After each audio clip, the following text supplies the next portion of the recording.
Kuna swali ambalo wachumi wa maendeleo wamekuwa wakijadili kwa miaka mingi. Kwa nini watu wenye elimu, wenye nguvu na wenye nia njema bado wanakwama katika hali ya chini ya kiuchumi? Na jibu mara nyingi si uzembe wala si bahati mbaya tu. Mara nyingi liko katika muundo wa kazi wenyewe.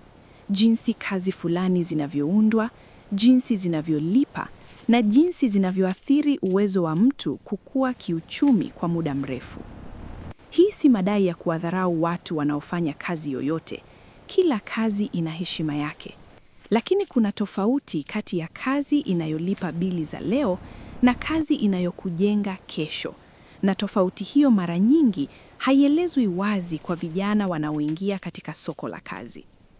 Kazi ya kwanza inayostahili kuzingatiwa kwa makini ni kazi ya mshahara mdogo isiyokuwa na njia ya kukua. Hii inaonekana wazi, lakini tatizo lake la kwela si mshahara mdogo peke yake. Tatizo ni muundo. Kuna kazi ambazo hazina ngazi. Unaingia kwa mshahara fulani na baada ya miaka 5 bado uko karibu na mahali pale pale. Hakuna ujuzi mpya unaokusanyika, hakuna mtandao unaokua, hakuna uzoefu unaoweza kubebwa mahali pengine kwa thamani ya juu.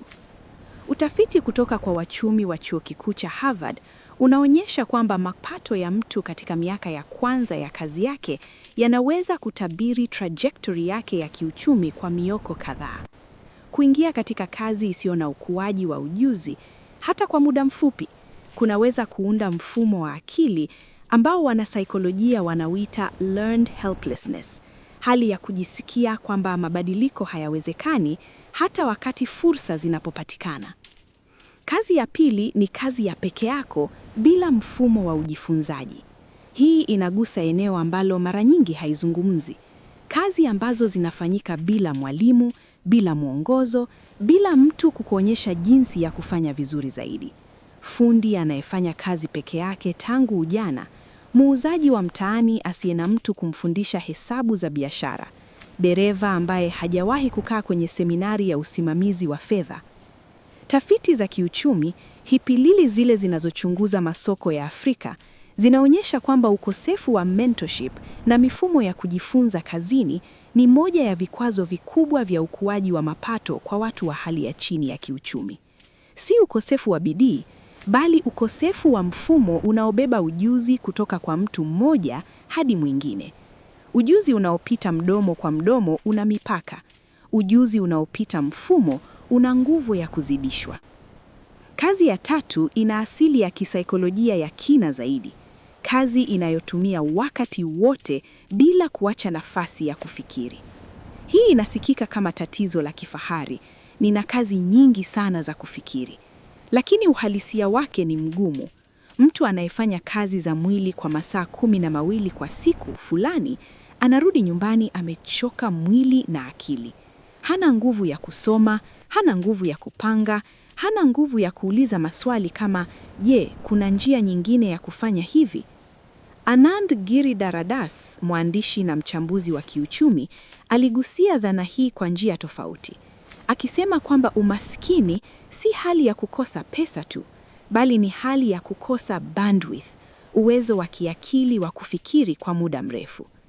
Kazi inayokuchoka sana inakuibia uwezo huo bila wewe hata kujua. Kazi ya 4 ni kazi inayokutegemea wewe binafsi, si mfumo. Hii ni muhimu sana katika mazingira ya Afrika Mashariki, ambapo kazi za kujitegemea zinaheshimika sana na kwa sababu nzuri. Lakini kuna tofauti kati ya biashara inayotegemea wewe peke yako na biashara inayofanya kazi bila wewe. Mpishi anayepika yeye mwenyewe kila siku, akiumwa hakuna pesa. Msuni anayeshona yeye mwenyewe kila nguo, akisafiri biashara inasimama. Robert Kiyosaki aliandika kuhusu tofauti hii kwa lugha ya self-employed versus business owner. Na ingawa baadhi ya mawazo yake yanajadiliwa na wachumi, dhana hii msingi ina uzito. Kazi au biashara inayokufunga wewe binafsi kama injini yake pekee inakuzuia kukua zaidi ya uwezo wako wa kifiziki wa saa na nguvu. Na uwezo huo una mipaka ya biolojia. Kazi ya tano, na hii ina uzito wa kipekee wa kisaikolojia, ni kazi inayolipa vizuri leo lakini inakuzuia kujifunza ujuzi wa kesho.